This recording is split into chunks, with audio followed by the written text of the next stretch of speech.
Okay, so first I'm just going to have you introduce yourself. Okay, my name is Evelyn Fowlis. Nice to meet you. No, not nice to meet you. This is my grandmother. I'm Marcus. This is my grandmother, Evelyn. Hi, Yes, okay. hello.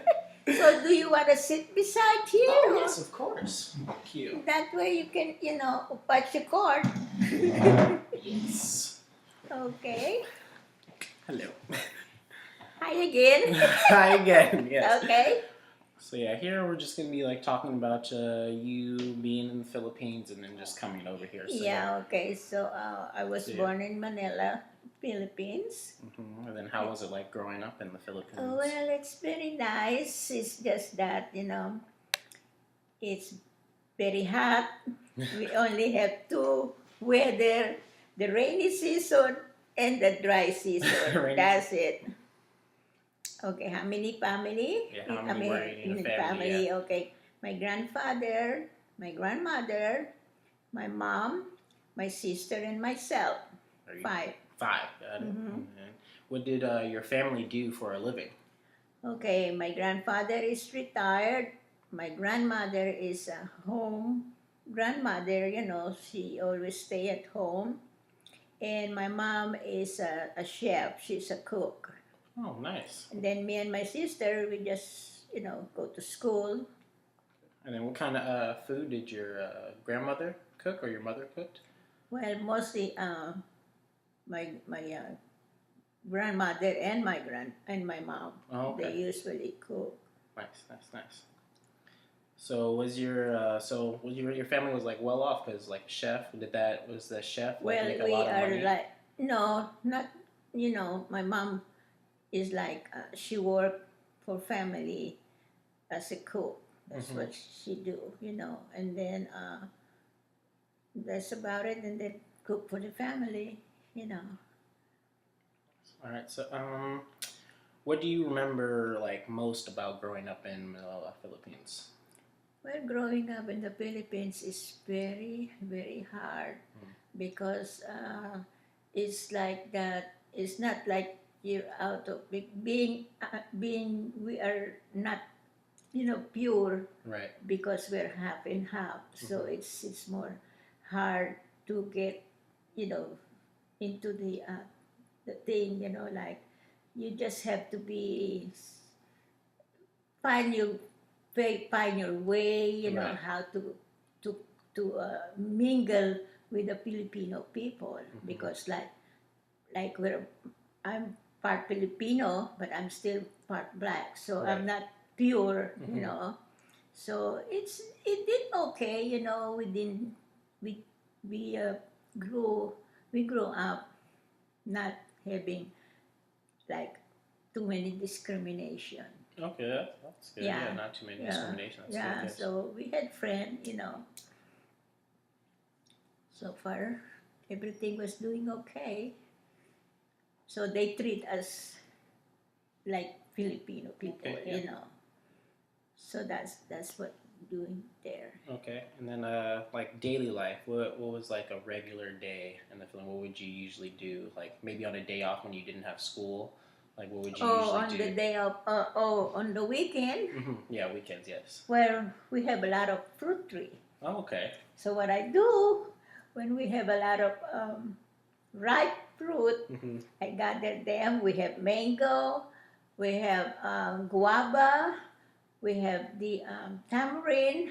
So there's more different fruit. So what I do, I gather them and then I take them in front of the house. I have a little table and I sell those Ah, as my school money. nice. Little businesswoman. Yeah. Oh yeah, that's it. I usually do that, and a lot of people, buy them. It's not like market. It's just like sometimes you want to have some extra money Extra money. for your school, so that's what I just do. It's good. Yeah, that's a good way. Okay. Yeah, good way. Extra money. All right. So for the days that you were in school, how was that? Oh, when we're in school, we I think it's just like the same school.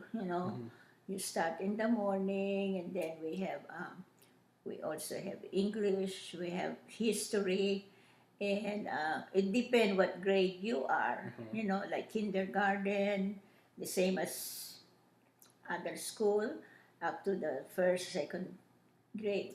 Because we only have like, we don't have kindergarten. We Mm-hmm. start at grade 1, and then 2 and 3 and 4 and 5 and I think 7 and 8, and then after that when you get to 8 you graduate. You And then graduate for high school, and and then then go to we high have, it depends what course you're gonna take in college. school. Mm-hmm. No. But what happened is that when I was 10 years old, that's when the Japanese came Oh, to the Philippines, and that was December 7, 1941.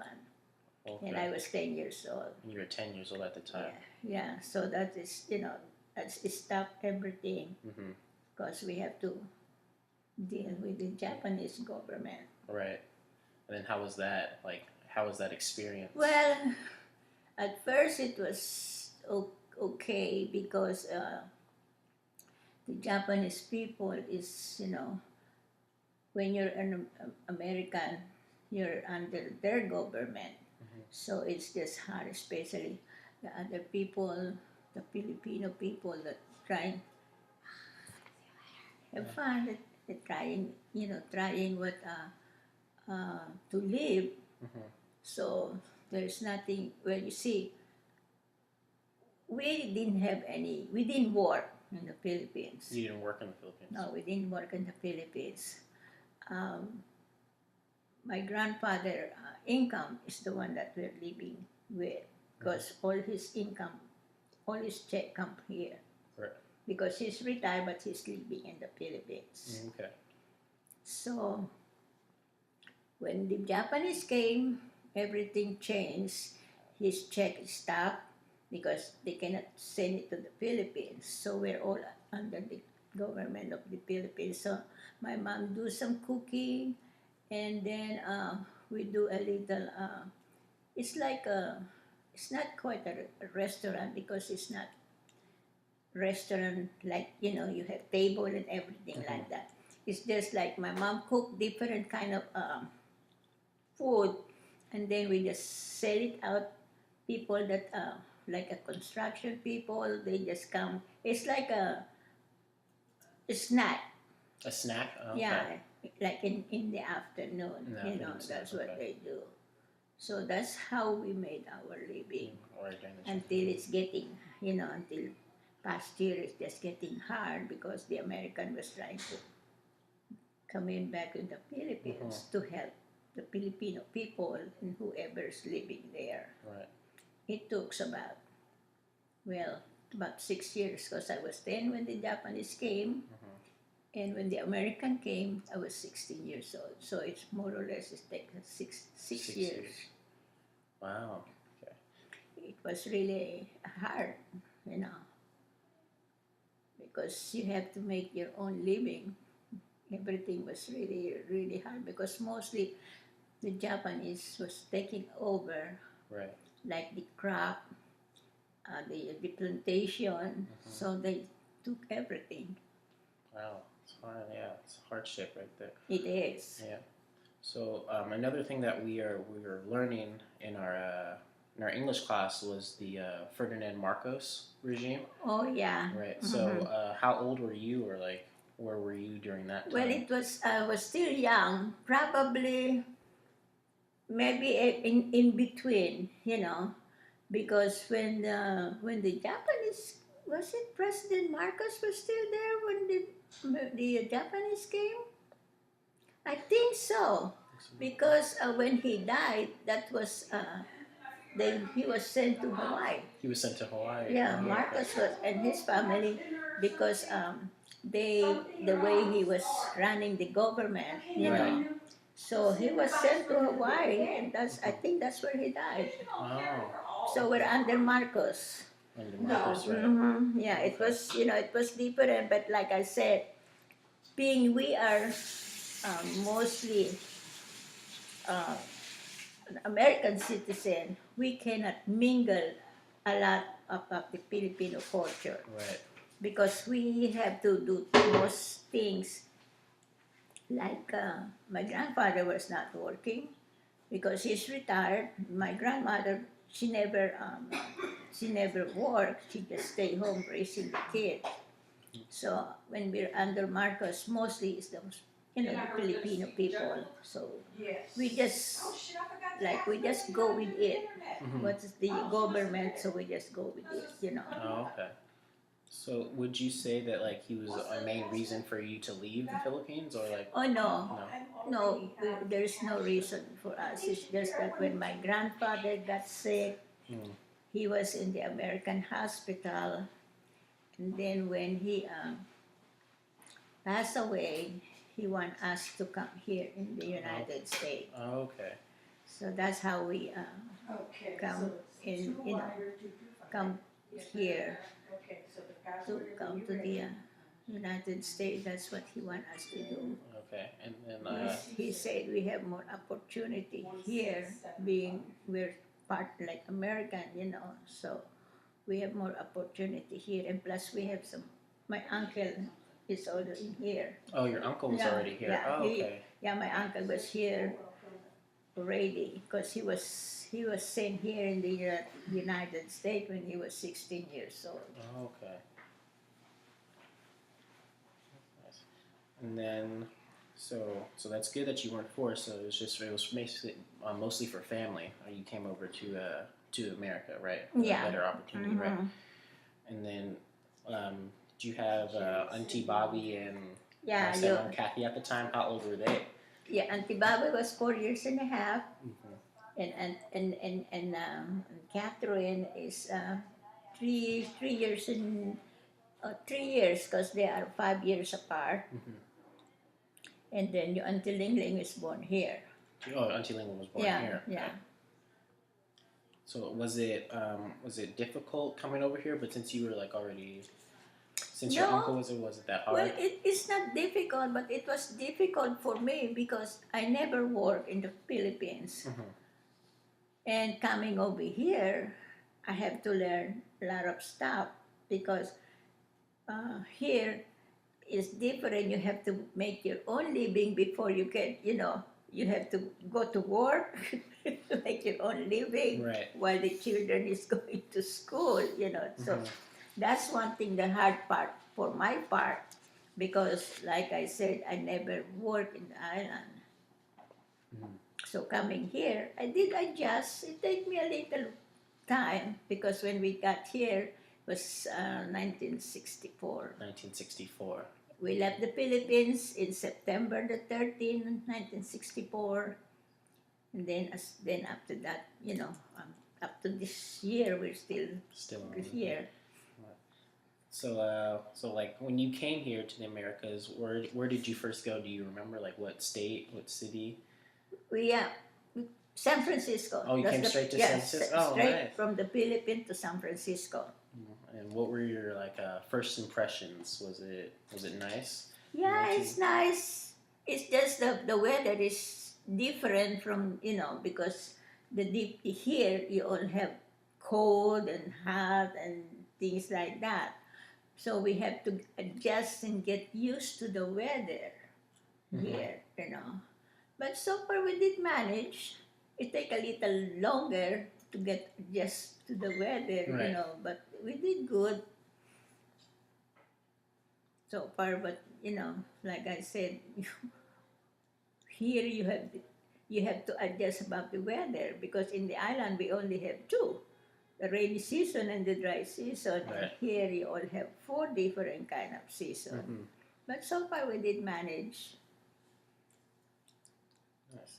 So, do you remember anything at all about maybe a first job that you got as in the United States?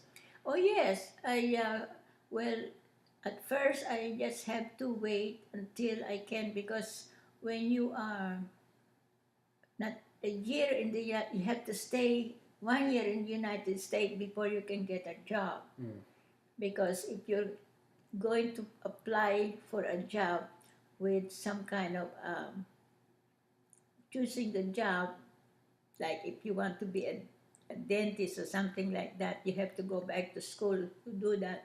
But what I did when I applied to Levi Strauss and Company, that's the job I got, the first job I got from the United States. So I worked for Levi's for about 12 years Okay. until I got laid off. Mm. And how did you like working for Levi's? Levi's, oh, it was really nice working for Levi's because we handled the people or the salesman that is all over the world. Mhm. So we send their mail, we send their check, we do the inventory, and then we send it to them. So more or less, it looked like I work in a mailroom. In a mailroom. Yeah, because we handle all the thing for the salesmen in all different, because they are all over. Mm. Yeah, They- worldwide, yeah. Yeah, Nationwide, it yes. is. Yeah. So that's what I did in Levi Strauss. I stayed there for 12 years until, like I said, I was get laid off. And then, so 12 years, yeah, and then after that, what did you do after that? Well, after that, I tried to find part-time job. Part-time job. I went for crossing guard Okay. at the what's it called this, the shipwreck. Shipwreck. Yeah, you know when you go to 3rd Street going toward the freeway, Uh-huh. that shipwreck school there. Oh, right, yeah, right. Yeah, that's the school I was doing the crossing guard. And then after that, when I stopped, I tried to work as a part-time job at Taco Bell Taco Bell. until I have to quit that job too because I have to take care of my mom because she have dementia and Alzheimer. Oh, okay. So far that's how I did my life. That's how you managed. That's good. Yeah. So how did you go about like finding housing when you came over here? Was that like hard to do, or did you already have Well- something set up? Well, here in the United States, you have to have a home, a house. But I didn't have the opportunity to buy a home for myself because I have to raise my children, I have to go to work. And I was not quite ready, like really trying very hard to get a home because I want to raise my children, to have them a good education and things like that. And I'm trying to get much help as I can for them. So far that's one thing. And then after that, my sister bought a home, so we just stay with my sister, like a family, sharing everything. Sharing that, everything. that we do that. But so far I didn't have Yeah. a home for myself, and but like sharing. That's about it. But I never did have any home for myself. Okay. And then how did you feel about like you sharing with? Was it like difficult at some times, or was it like easy? Well, you always get some kind of argument. You know how family argue. This and that. But so far we did get along. Okay.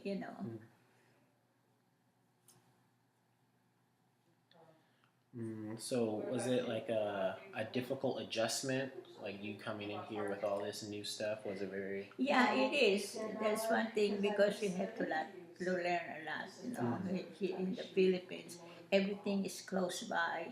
So far, like I don't drive. You I take the bus. you took the bus, right? Most of the time, if we want to go marketing, go to the grocery, my mom, me, myself, and my sister, we used to just take the bus. Right. So that's how we get around. Yeah. Just taking the bus until my eldest daughter Bobby, she started to learn how to drive. Okay. And then she take us here and there. But so far, it's really hard to to adjust because we're not used to the kind of living over here. But so far after that, because you don't know your neighbor. Right. When you need something, you cannot. When you need something, you cannot ring the doorbell and ask for a cup of sugar or something like that. So it's very difficult because once you used to the place where you are, like in the Philippines, you get used to it. Somebody need this, somebody need that. You're always welcome. But over here, you don't hardly know who's your neighbor. Right. You don't hardly see them. Mm. So that's the only thing that was really hard. It's okay. Yeah. And then so you compared oh it's okay. So you compared it with the Philippines, like everything in the Philippines was like really close together. Yeah. But like here was like a whole lot of stuff to go. Okay. Because you can always excuse me, you can always knock on your neighbor, because the house is just like over here. You can say who is living there, who is their family, but over here, like I said, it's so quiet. You don't know, you don't know who's who. So that's the only. It's not. It's not a problem. Would you like some water? You want some water? Okay. I can get you a glass of There's water. Yeah, that's my cup. There. No. Oh, this cup right here? Yeah. Yes. Yeah, that's my cup.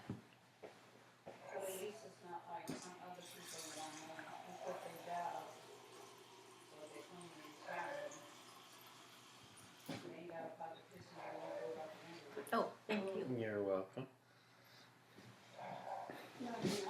So you mentioned that you didn't drive. It was Auntie Bobby that was learning to drive. So I remember a story that they were saying that you guys were in a car going up a hill. Yeah. You know the story. Would you like to tell Yeah. that story? Like, Yeah, so I can get your side of it. Yeah, we're going somewhere. I think we went to Fisherman's Wharf Okay. because once you're coming home, San Francisco is all hill. Mm-hmm. So we're trying to get home or trying to get to Fisherman's Wharf. All of a sudden, my brother-in-law car gets stuck in the middle of the hill. And the hill is no joking. So I was out. I don't know how I got out, but I was out. You're out of the car. I was out of the Quick. car, Yeah, because it's just the hill was really very steep, and he cannot go forward or he cannot go backward because it was like this. Right. So like I said, I don't know how I opened that door and got out, and I was just outside, staying, waiting for them to come out. Right. Funny story. That's funny. Every time I hear it, it's funny. Yeah, because in the island, well, we had horse and buggy, and then some people they make a living driving a jeepney, because that's the transportation before, and some kind of bus, because like I said, there's a lot of different island in the island, so people take bus, and sometimes they take like a ferry to get to another province, Right. But me, all my life I grew up in the Philippines until we left. Right. So and then how was the neighborhood of that when you moved out in San Francisco? Do you remember what neighborhood? Well, in the neighborhood where we live in San Francisco, across the street is the Sunnydale Project. Oh, That's okay. where the thing is. And the neighborhood was, well, during those time, neighborhood was really nice. There is not too many, like what's happening now, like the shooting and things shooting, like that. So during those time, it was still good because it was still in the 1987 and something like that. So most of the time, it's still good. It's not kind of dangerous to be, walking around and things like that. So when they moved to San Francisco, it's okay because the Cow Palace was close by there, Right. where we living, and our friend, the neighbor are very nice because like we live in one area, and then cross the street, there's some more houses. It's like in the middle of the street, so you can see your neighbor coming out saying good morning and this and that, So mostly you know who your neighbor are, Right. So we didn't have no problem with our Okay, part neighbor. of the neighborhood. So it was really nice living in San Francisco until we moved and come in Sassoon. Just as soon, yeah. Yeah, that Sassoon is, well, it's in between, between going to Vacaville and going to is sometimes people don't really know where it is. It's more closest to Fairfield. Fairfield, okay. Yeah, it's like in between something. Vacaville and Fairfield. Yeah. Okay. Okay. So for the schooling for Auntie Bobby, Auntie Ling Ling, and Kathy, how did you go about finding them a school to go to when they were like young? Yeah, when we got here, your Auntie Bobby and your auntie and your mom, they start at John O'Connor General Connor. School. Yeah, that's where they finished. And then when they finished their high school, they went to Hill College. Hill College. And then your Auntie Ling Ling, she went to St. Rose Academy. St. Rose Academy, okay.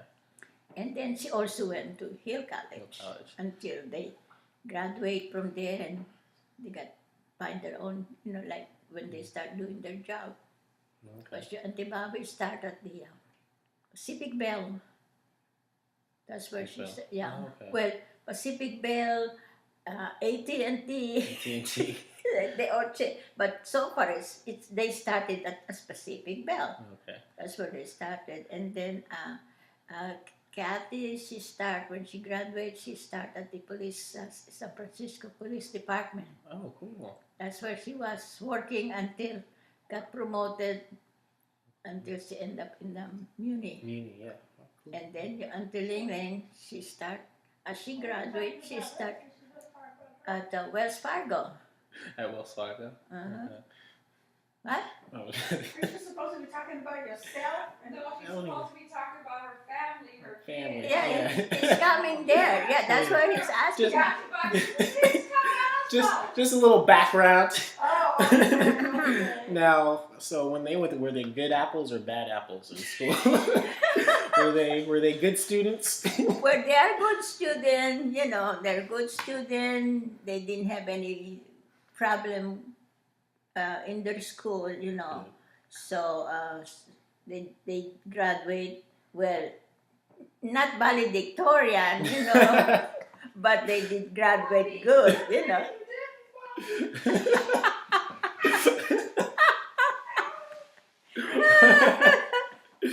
Oh man. Okay, Marcus, don't be letting out the dirt alone. I'm trying to tread lightly. You want to hear hard stories with Jesus? Okay.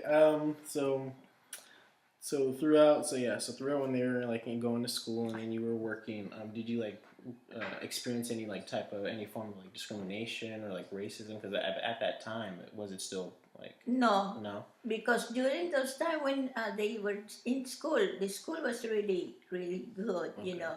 They didn't have any like the school was like overloaded. Okay. Like sometimes because when they start, John O'Connor is public school. Mhm.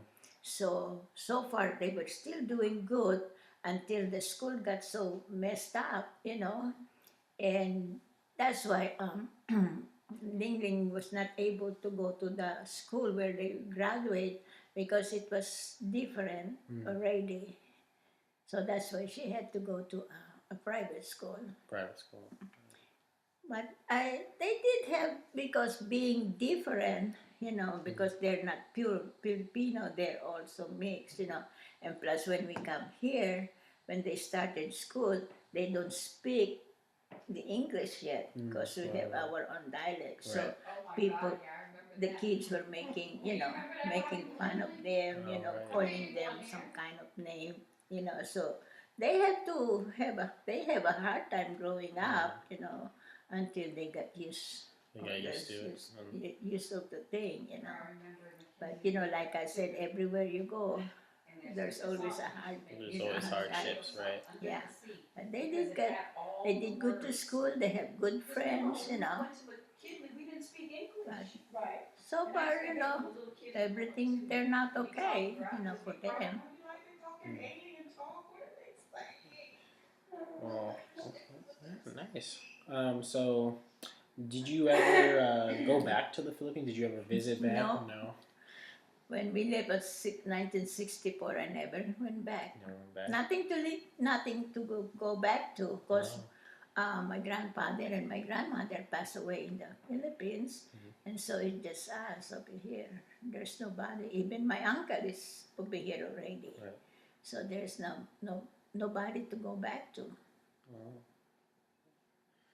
And then, if you have maybe any regrets, or would you go think about something and you would do it a different way? No, my only regret is that I miss some of my friends that I grew up there, and not have to meet or make new friends from here, But so far that's about it. I just miss some of my friends that I grew up with, But mostly because there's a lot of, like us in the island, that those soldiers from the American and Spanish War, after they retired and everything, some of them didn't go back where they come from, the United States. Like my grandfather, he's from Pickaway, Ohio. He never went back. He spent his life for 50 years in the Philippines. So there's a lot of them that they call them old-timers. So there's a couple of them that live over there. So most of the young kids that I grew up together is just like me, we're part Filipino and part black. Right. So that's mostly of my friends that left in the Philippines. And some of them also left the Philippines and came back here. Oh, okay. Nice. Yeah, and we saw some of them, that we knew in the Philippines that was here already too. So it probably made it easier to Yeah, like the lady I was telling you that making the buffalo book, Cynthia. Yeah, her mother is from the Philippines, but they came here also. So there's a few that was in the Philippines that came here. Nice. You could interview Cynthia. I wish he could, but he's going back. Right. Because that would have been a good person to work. That would have been a good person, yeah. Going back where? Oh, I got to go back to San Francisco because I'm coaching basketball. Oh, you want to play basketball? No, I don't play. I coach it now. I'm an assistant coach for a 7th grade team, yeah. Oh, so you're going back? Yeah, I go back after this, yeah. But I'll hang out for a little bit more, and then when you guys leave to go to Sacramento. I see. Okay. And you're going to take the bar? Yeah, take the bar back. Oh, I see. Who's going to take? Oh, Melanie. Yeah. Oh, Melanie. okay. Yeah. So, do you have anything else you want to add or anything? Well, I'm happy. We're happy here now. We're enjoying life. We adjust a little before, but now we feel like we belong here. We do belong here. This is our home. This is where we're gonna stay. Yeah. Awesome. Well, thank you so much for taking your time to let me do my little project. Okay. I hope it be good. Oh yeah, that's just perfect. Oh yeah, you were very fluid. Okay. Perfect. Yeah. Thank you so much. Okay. Thank you. Well, I hope you get 100%. Oh, I hope I get 100% too, teach. Thank you. Okay. Awesome.